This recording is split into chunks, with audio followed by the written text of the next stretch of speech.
Welcome to lesson 7.3. We're going to be looking at binomial radical expressions, specifically in the objective. We're going to talk about adding and subtracting radical expressions, and then we're going to multiply binomial radical expressions as well. First definition, like radicals, radical expressions that have the same index and the same radicand. So in a previous lesson where we were multiplying single radicals, all that had to be, and also dividing, all that had to be the same was the index. The radicand could be different. Like radicals have the index and the same radicand. In example 1, where we're adding or subtracting, they need to be like radicals. The index has to be the same. The radicand has to be the same. So if you notice in the first example here, 4th root of x, 4th root of x are both terms. So it's just like if you were given the expression 5x minus 15x. Right, x is the term, so you're going to do your operation with the coefficients. 5 minus 15 is negative 10, right? So 5x minus 15x would be negative 10x. This is no different. 5, 4th root of x, minus 15, 4th root of x. Now 4th root of x is your term. You had 5 of them, you took 15 away, so now you have negative 10 4th root of x. In example B, the radicands are the same, but the indexes are not the same. So that's it. You can't do anything with that.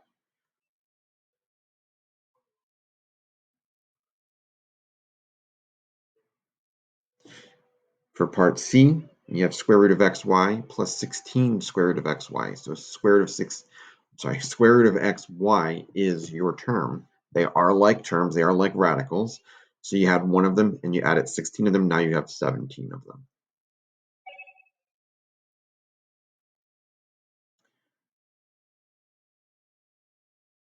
In example D, cube root of 12 is the term. You had negative 4 of them.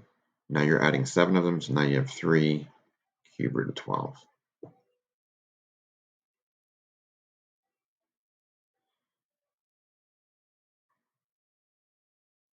In example 2, it says the rectangular window shown below is made up of 3 equilateral triangles and 2 right triangles. The 3 equilateral triangles are the ones in the middle, and then the 2 right triangles are on the side. The equilateral triangles have sides of length 4. What is the perimeter of the window? So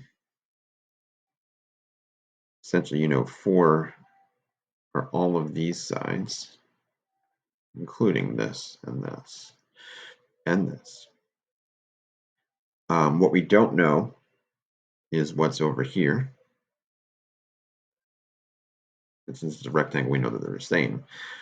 And then what we do know, though, we can actually figure out what this short length is here, right? Because if this length here is 8 in total, and this is 4, and these are equilateral triangles and right triangles that match, this distance here has to be the same as this distance here. There's 4 units or 4 feet left of side to split evenly between the two. So this is 2 and this is 2. So we need to figure out what is that x in order to get the perimeter of the entire window. Well, if I just break out that right triangle, you're going to need to put on your geometry class hat from last year. Hypotenuse is 4. One of the sides is 2. So then what is that other leg? We're going to use Pythagorean theorem, right? Which is a squared plus b squared equals c squared. I'm going to say x squared plus 2 squared is equal to 4 squared. So x squared plus 4 is equal to 16. Subtract 4 and you get x is equal to 12. X squared is equal to 12. So x is equal to square root of 12.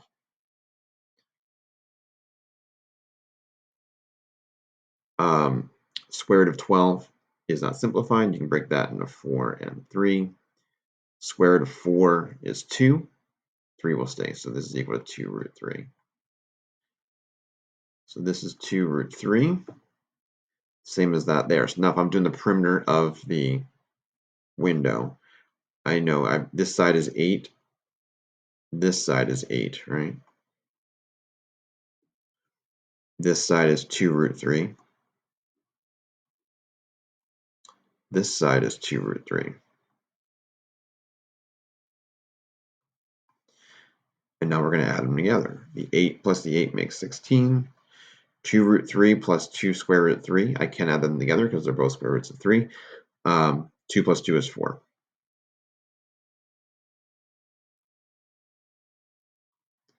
So the perimeter of that window is 16 plus 4 square root 3 feet.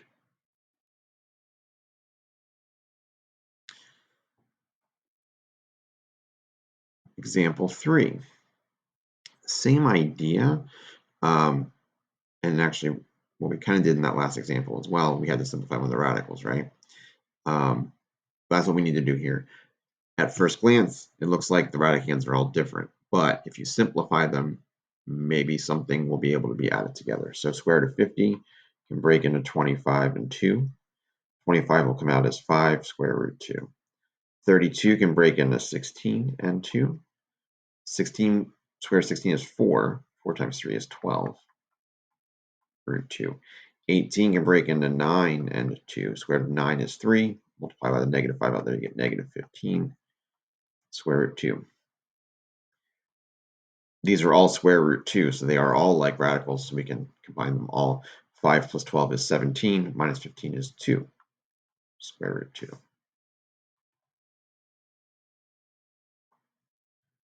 20 can break into 4 and 5. Where 4 comes out, square root of 4 is 2, times that 3 is 6. 45 can break into 9 and 5. Square root of 9 is 3, so now it's minus 3 square root 5. 80 can break into 16 and 5. Square root of 16 is 4. 4 times that 4 is 16. Now you've got 6 root 5 minus 3 root 5 plus 16 root 5. 6 minus 3 is 3, plus 16 is 19 square root 5. Just take note that these are now cube roots instead of square roots. So now I'm looking for cube numbers. 81 can break into 27 and 3, where 27 is a cube number. The cube root of 27 is 3. Then that 3 has to stay. So you have 3 cube root 3 plus 3 cube root 3. And you end up with 6 cube root 3.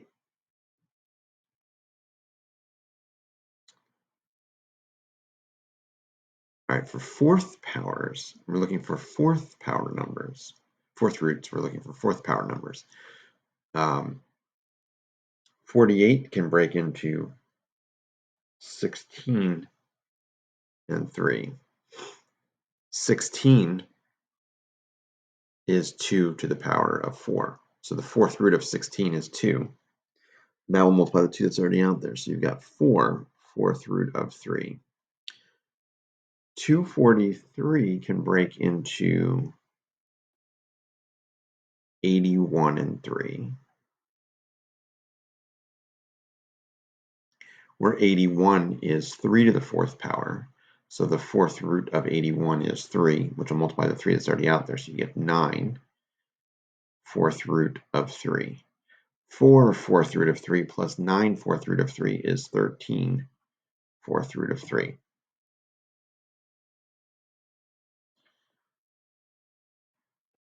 Now when I'm multiplying, in the objective we were talking about, we did multiplying last lesson, but now we're doing binomials. So we need to FOIL.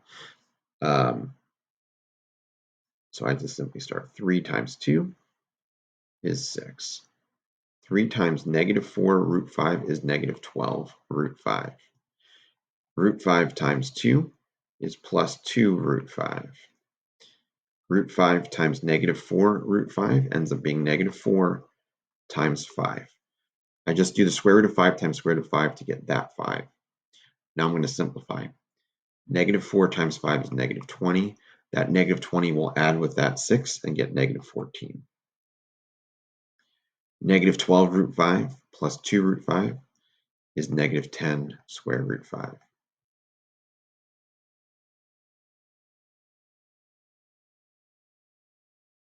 For part B, I'm going to FOIL as well. 2 times 1 is 2. 2 times negative 5 root 3 is negative 10 root 3. 4 root 3 times 1 is plus 4 root 3. And then 4 root 3 times negative 5 root 3 is negative 20 times 3.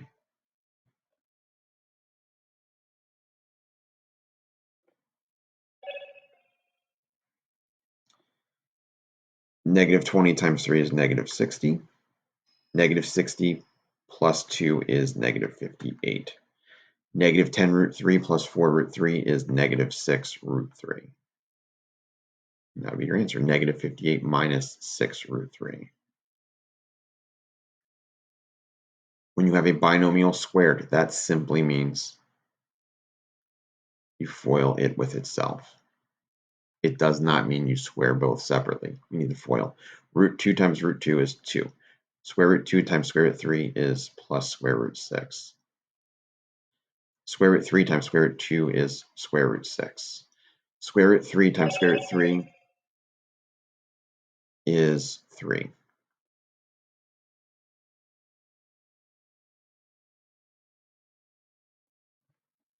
I can combine like terms. 2 plus 3 is 5. Square root 6 plus square root 6 is 2 square root 6.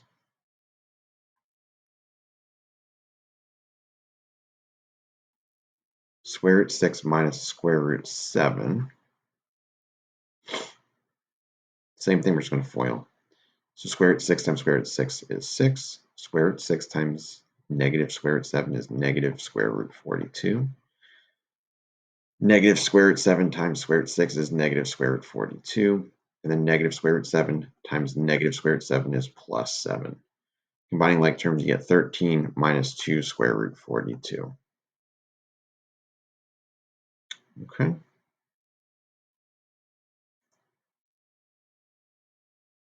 Couple definitions before we move forward.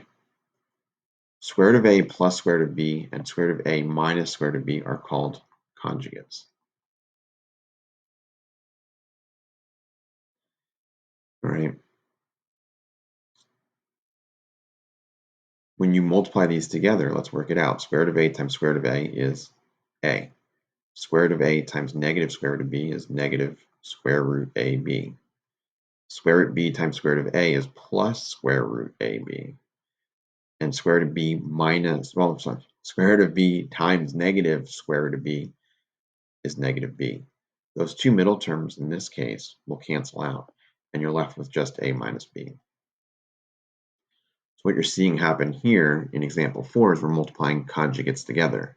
Square root of 5 times square root of 5 is 5. Square root of 5 times negative square root of 2 is negative square root of 10. Square root of 2 times square root of 5 is positive square root of 10.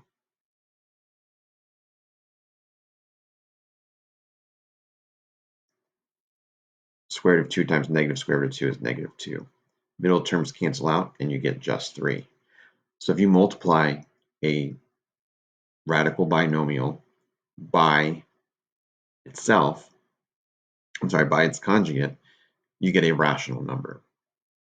I'm just going to skip the middle terms for the next ones because they're going to add to 0 anyway. 3 times 3 is 9.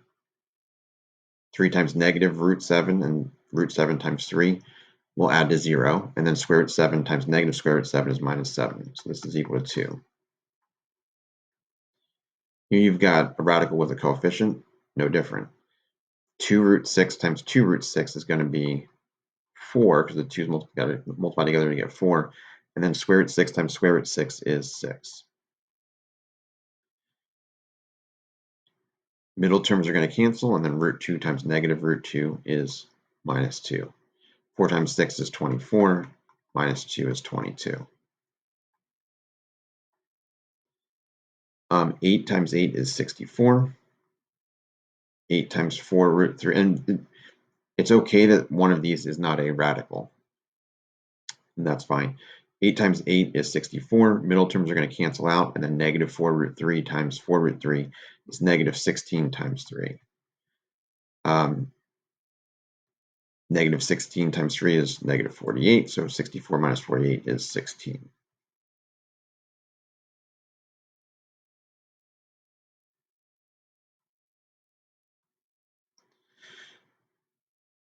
So if you have to rationalize a denominator that has a binomial, you multiply it by its conjugate. So 4 plus root 15 in this case.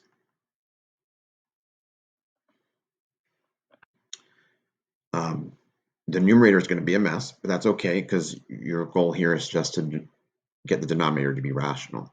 6 times 4 is 24. 6 times root 15 is plus square root 6 square root 15. Root 15 times 4 is plus 4 root 15. And then root 15 times root 15 is 15. So that will simplify to 24 plus 15 is 39. 6 root 15 plus 4 root 15 is plus 10 root 15. The denominator, 4 times 4 is 16. Middle terms are going to cancel out. Negative root 15 times root 15 is negative 15.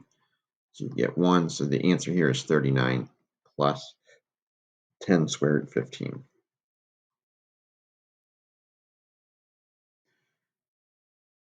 We'll do one more of these. And then I'm going to leave the other two as part of your exit ticket. Here you're going to multiply by the conjugate of the denominator again. So 4 minus square root 3. In the numerator, 2 times 4 is 8. 2 times negative root 3 is negative 2 root 3. Negative root 3 times 4 is minus 4 root 3. Negative root 3 times negative 3 is plus 3. When you simplify the numerator, you get 11 minus 6 root 3. In the denominator, 4 times 4 is 16. Middle terms will cancel. Root 3 times negative root 3 is minus 3. So you get all of that over 13. All right, so again, I'm going to leave those last two for you to try on your own. It'll be part of the exit ticket that you submit. Give that a try and let me know if you have questions. We'll be going over the exit ticket tomorrow.